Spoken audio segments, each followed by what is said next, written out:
Today, I Remember When has been invited to the home of Helen Lamb Green to talk about what it was like for her when she was growing up on Stark Street, which used to be called Baseline Road, in the early 20s. Now, Helen remembers Rockwood as being a quiet little country town, but at nighttime, it was a heaven of speakeasies. Helen, thank you for inviting us to your home today. You're welcome. Now, you have this map of Baseline Road, and in the blue dots are the roadhouses as you remember them. Let's start all the way out here at the left. What is this first roadhouse?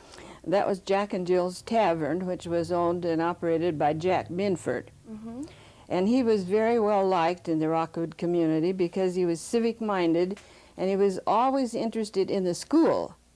And he started a little procedure that lasted several years, and that was a maypole dance. And the school, at the Rockwood School, the children chose a court and they chose a queen, and they would have a real celebration and half a day off of school on the Maypole Day celebration. Let's go ahead and look at these two photographs. I'll set this down for a minute here. Why don't you show us these two photographs? This is the May Queen, Uh-huh. and she was Lorraine Johnson. 1933 it says on it. And then the little girls were Virginia Kriofsky, and that was an old family in Rockwood, and then Pauline Green, which was my little sister-in-law. Oh, for heaven's sake. And then this is a picture of the court. Virginia Kriofsky, then the boy by her was Herb Lee, then the other little girl was Rosemary Burgess, and then Pauline Green again, and the boy, but I couldn't remember that name, and then the little girl was Verda Mercer, the other little girl. Now, these are names that people who grew up in Rockwood will remember. Right. Now, the maypole dance, that's the one where they dance around the pole with the strings. I've never seen one of those dances. Well, that got to be quite a thing every year there at the end of the Too course, bad they May ended Day. that tradition. It'd be fun to Isn't see. it, though? And what is Jack and Jill's now? It is a Pier 1 restaurant. And it has the original fireplaces in it, I think doesn't they it? are, The probably. beautiful old stone fireplaces. If we walked into Jack and Jill's in the 20s, what would it have been like? You know, I really don't know. You didn't go in there for dinner? Or No. it was more like a dinner house, though, wasn't it? Yes, a nicer place for dinner. And always had a little band, and Mrs. Binford was a soprano soloist, and her theme song was always Alice Blue Gown. Oh, and that's she had long chestnut curls on one side, and a beautiful blue dress, and she just made a lovely picture, and she sang. She had a beautiful voice, and that was every night she had to sing that song. Oh, I bet the customers loved it. Yeah, they loved that. All right, now let's move a little further east down the street to Beacon Lodge. What is where Beacon Lodge used to be? Now, where Beacon Lodge is still, the house is still standing, and it's the office of 70s nursery. And we have a little footage of the inside, the outside and the inside of that building. And the old original fireplace is still there. Isn't that something? It is. And these are pictures now of the lodge. And you can see on this one the chimney is still there. That's right. Yes, that looks natural. And then the sign, the Beacon Lodge sign, is in the phone number. It tickles me. It's 5446. That's an old phone number. It is. Tabor. That is one of the first ones. 5446. And the proprietor, can you tell us what you remember about this gentleman? I don't remember too much about him, except that my dad used to sell him chickens. What was his name? Al Parks. And I would, every once in a while, I would ride with my dad when he went to deliver. And that's how come I ever saw that place, because I was just a child, you know, at that time.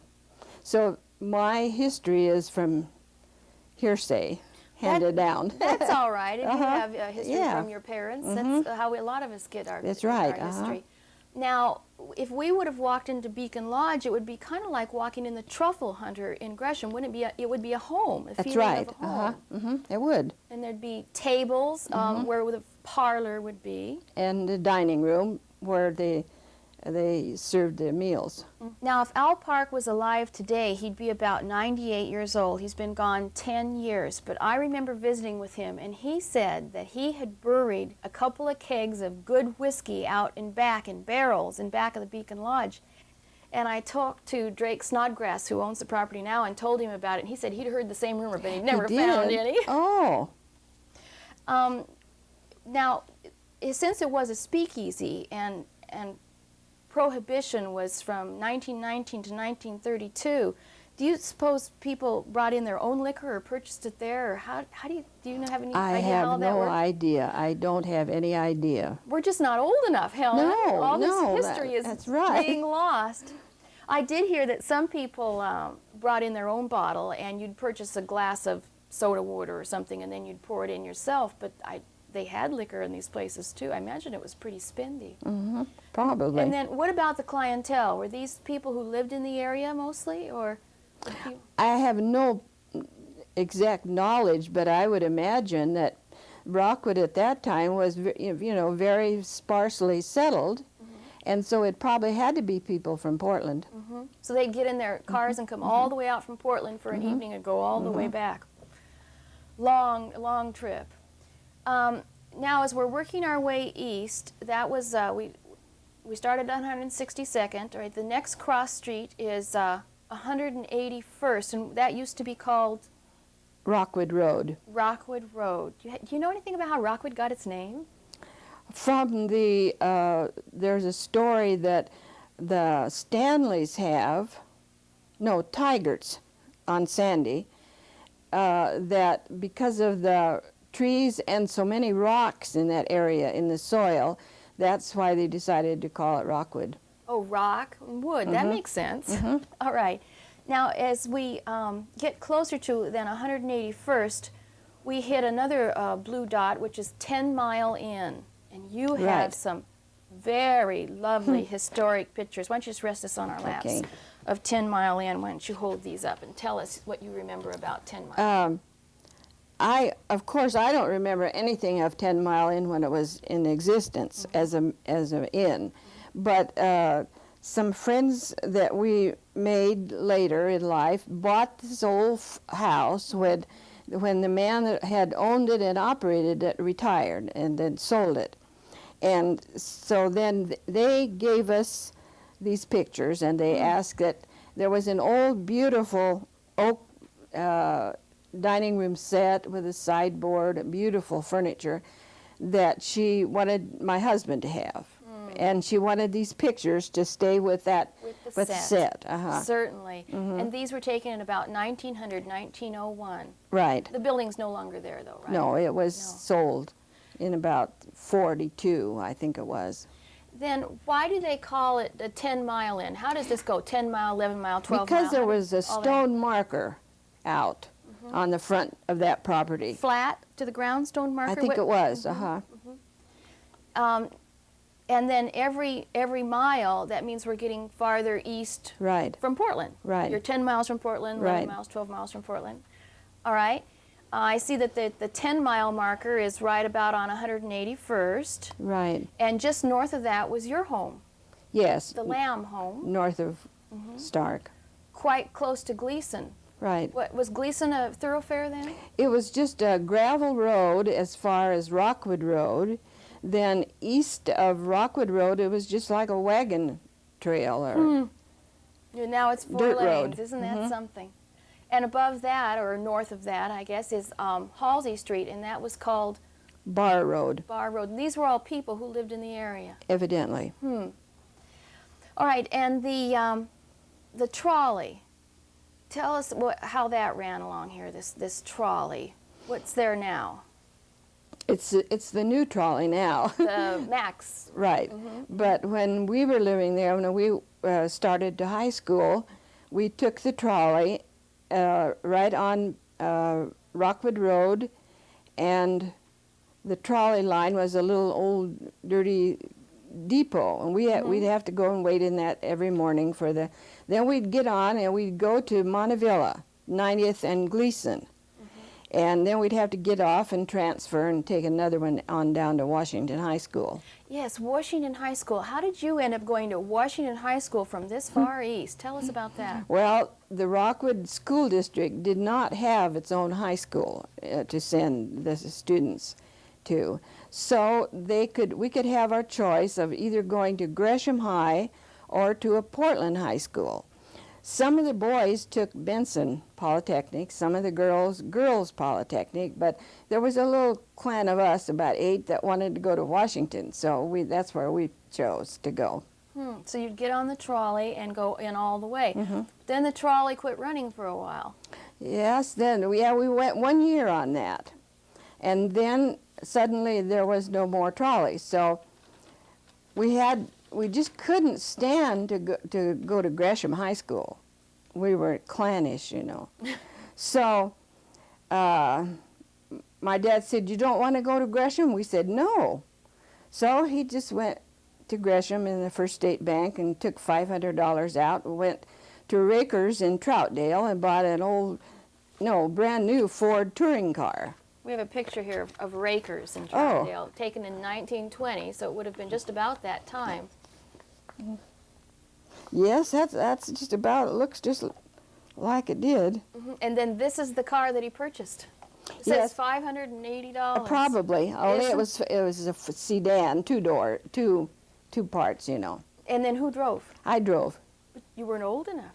Yes, I could go to. I went to the Multnomah County Courthouse, and I got a permit. I was 15. I got a permit to drive back and forth to school. I couldn't drive anyplace else. Just back and forth to school. Right. So you piled all 8 kids in the car. I filled all the kids I could get in there, and away we went. Oh, fun. Yeah, I had a good time. That was the first car your father owned then. He bought it so you kids could get to school. Yes, All right, and was there a road along the trolley line where we know Burnside now? No, there was no road. It was just a trolley. Just the trolley.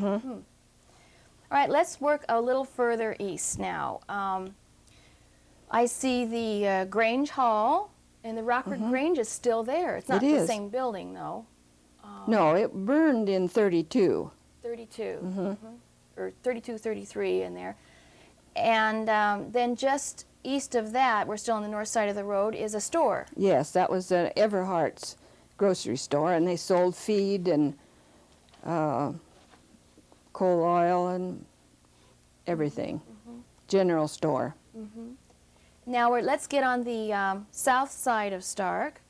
Right on the corner of 181st and Stark was the Maccabee Hall. What is a Maccabee Hall? It's a lodge, which I think is no longer in existence. I have never heard of Maccabee. I haven't heard of it for years. I don't think I ever have heard in the last 20 years. But it was quite an active lodge at one time. And it must have had a big membership because they built a nice hall there. They had the upstairs floor was a dance hall. Oh, really? Yeah, and they held dances there. Now we have a Xerox picture here of the Maccabee Hall. It just looks like a big salt box type of square building. And then just to the east of that would have been the parsonage. Yes. And then this little teeny church. Was that the Rockwood? That was the old Rockwood Methodist. Methodist church. It's so tiny. Right.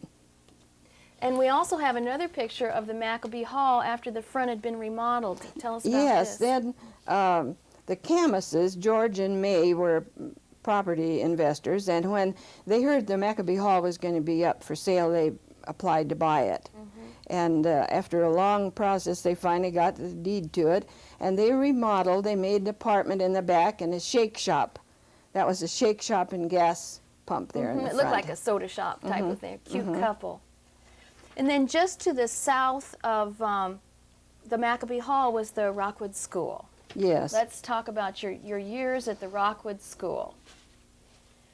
We have a picture here of the Rockwood School, except called the Rockwood Grammar School, 1924. Yes, that's a good picture. That's what it looked like. Now, what's on the property now?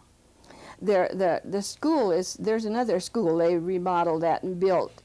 I think they tore that old building completely down and rebuilt. So it's the Rockwood Middle School or something like that? Right. Right in there. And then we have 2 pictures of your graduating, 8th grade graduating class. This one, you are the girl in the center. Oh, it's darling. That's right. And this one, I can find you because you're the girl with the light-colored shoes. Oh. But this picture, where was this graduation ceremony taken? At the Grange Hall. Oh. Everything was held in the Grange Hall, you know. That was more or less the center. And they really bedecked that stage. They have did. chicken wire across the top and then stuck ferns in it. And they have it They just really as, fixed it up nice. yes, as decorated as you could possibly do it there. It's a small class, but I guess classrooms were smaller They in were. those days, They weren't were, they? right.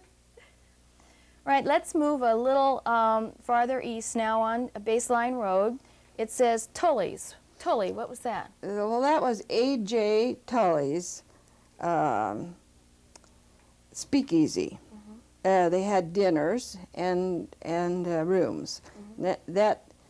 I knew very little about that, and they were very more secretive about their activities. Those people, they didn't get acquainted with people in the neighborhood like most of them. You know, everybody knew Jack and Jill, everybody knew Al Parks, but nobody knew much about Tully's. It was really kind of strange. Private people. Private. Maybe they were the hottest speakeasy, who knows? I don't Maybe know. they had Maybe gambling so. or I something don't going know. on. All right, and then a little farther east it says Bird Leg Reeds. Bird Yes. Leg, that, what a name. It was really an odd name, but that was his last name, Reed. And he was a black man. He was one of the first, I think, black men in the Rockwood area that I knew of. And he was seemed to be a very nice man.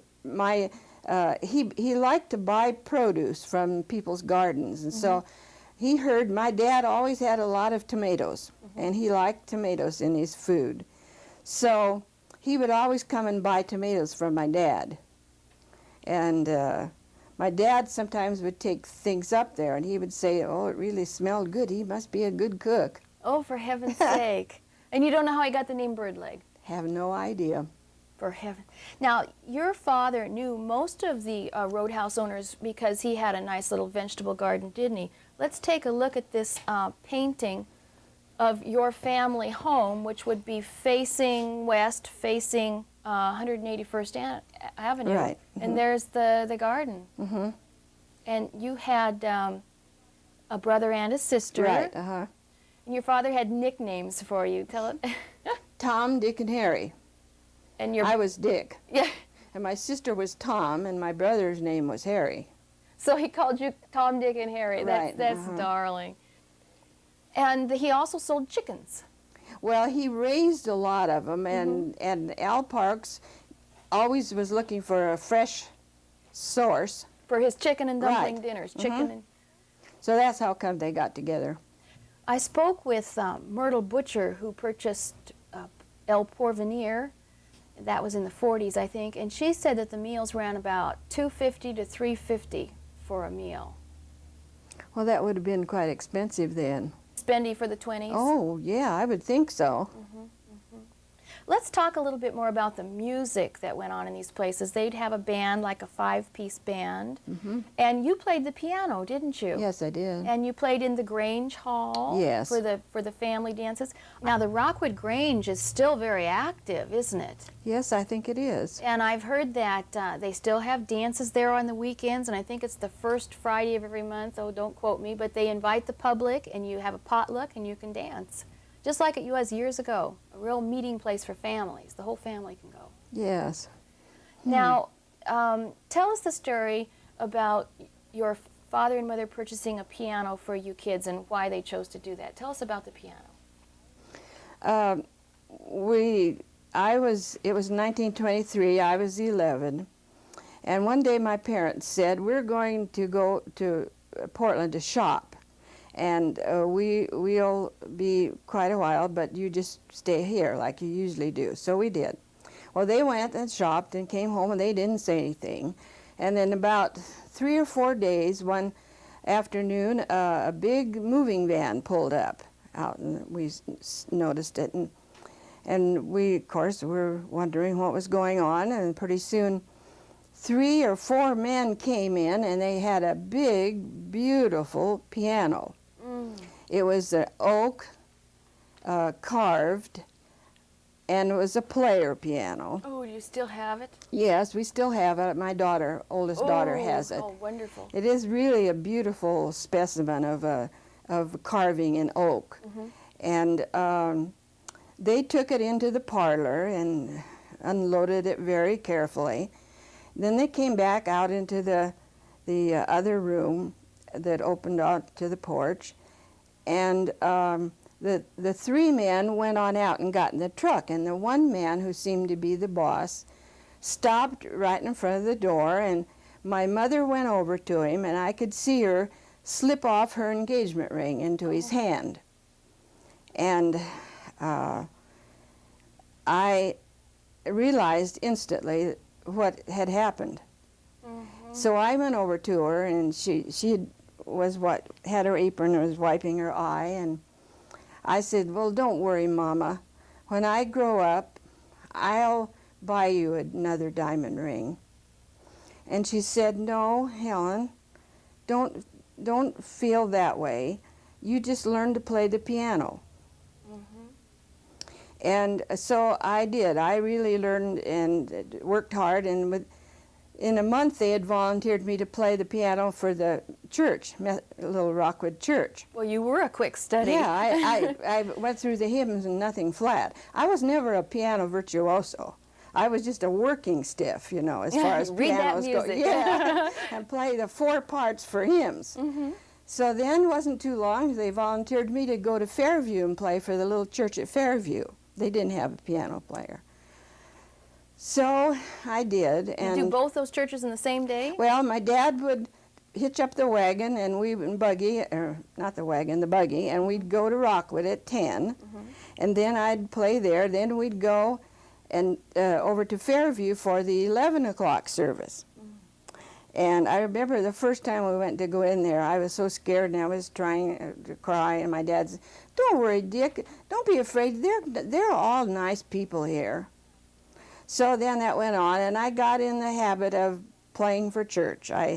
In '83, I had completed 60 years of playing every Sunday, morning and evening mostly, midweek, Sunday school, vacation Bible school, revival meetings, and at 60 years I retired from playing. What a wonderful thing to do with your talent. I thought I paid my mother back, you know, for her sacrifice, and she wanted me to play for church so bad. Did you ever get your mother the diamond ring that you promised her? Yes, oh yes, by 1942 I had saved enough, and I went and bought her another one. That's a good daughter. But you really rewarded her by learning. Here's some of your old sheet music pieces. Let's just flip through these. Last Night on the Back Porch, School Days. These are all from the late 20s, early 30s. Then I'll Be Happy. Underneath the Harlem Moon. I Kiss Your Hand, Madame. And Home on the Range. Yes. And these are some of the pieces that you played more like in the Grange for people that were dancing. Now, you met your husband at the Grange Hall, didn't you? Yes, I did. Tell us the story about how you met Herman. Well, it was, I'd gone to the dance on Saturday night, and I saw this red-haired kid come in the back, and so I said to another fellow there, I said, "Say, who's that kid?" And he said, "Oh, that's Red Green." I said, "Well, hey, why don't you introduce us?" He said, "Sure, I'll go get him." So after a while I came and brought him up, and we just clicked. You did? Yeah. We have photographs of both of you at that age. You were 17, 18, 19? 18, and he was 19. And he was 19. What a beautiful couple. And you waited a while to get married, though. Yes, our folks wouldn't let us get married so quick, you know. So young. So young. Some people got married that young without in those preparation. days. And we waited a year, and then we were engaged in a year. Oh, so you did have to wait. And this is your wedding portrait. Yes. And we have your wedding dress. This is just a chair, but it was also your mother's wedding Yes, dress. right. So how old is this dress? This dress, she wore that. She was married in 1910. Hey, let's hold it up here. She wore this dress in 1910, and you wore it in 19... No, I didn't wear it. Oh, I'm sorry. I thought No. this was the dress in the picture. No, this is your mother's dress. Yes, All this right, is I my was mother's confused. I was dress, trying to put the dress on both of you. Oh, Isn't that beautiful? And you starched and ironed it for us, didn't you? mm-hmm. That is just beautiful. All this lace work. And this is fine linen? Is that what this is? Like a hanky. It's I just don't like a know hanky. what. I know it must be. Oh, Helen, that's just gorgeous. What a cherished item. It certainly is. Well, let's move a little bit farther down Stark Street Okay. here. Now, well, first you have to tell us how long you've been married to Red. 55 and a half years. That's wonderful. And he's a little more camera shy, or he'd be out here too, I think. I think so. You hear him laughing. All right, a little farther east now. We're going past Bird Legs, and we hit 11 Mile Corner, and there was an 11-mile tavern there. But the tavern didn't have the same connotation that it has now. No, there wasn't anything there then, as far as business goes. But tavern now is kind of a place where you go drink beer, but a tavern then was more like an inn. Right, with meals. And then El Porvenir, that was later purchased by Myrtle Butcher. Right. And it was a nice dinner house too, wasn't it? Yes. And that was just east of Birdsdale. All right, let's go a little bit further east now to 12 Mile Corner that has a history of its own. 12 Mile Corner is so Right. well known. What was there? Well, that was the Barnes, Fred T. Merrill? Fred T. Merrill's Barnes house. And it was a roadhouse. Right. But it also had a little shadier reputation that you found out later. A young lady wouldn't have known this. No. Tell us about how you found out later about it. Well, when they had the sale, one of our men that was working for us took me to the sale because I had heard there would be a lot of lovely antique things to sell. So we went, and we hadn't been in there very long, but then we walked through to look through what was going to be sold and this and that. And I found out, well, that was just nothing but rooms, bedrooms, all over that whole big house. So I realized then it was a little bit different type of a place than I thought it was. Oh, isn't that funny? And then right across the street from that, where Zim's Corner is now, was the Don Page store. Right. His daddy was, but Don is the son. Well, Helen, we're really running out of time, and I know that you have more stories to tell us about Baseline Road, which is Stark Street, but thank you so much for inviting us into your home and sharing these wonderful photographs. This is welcome. a piece of history that we'll have forever now. Thank you.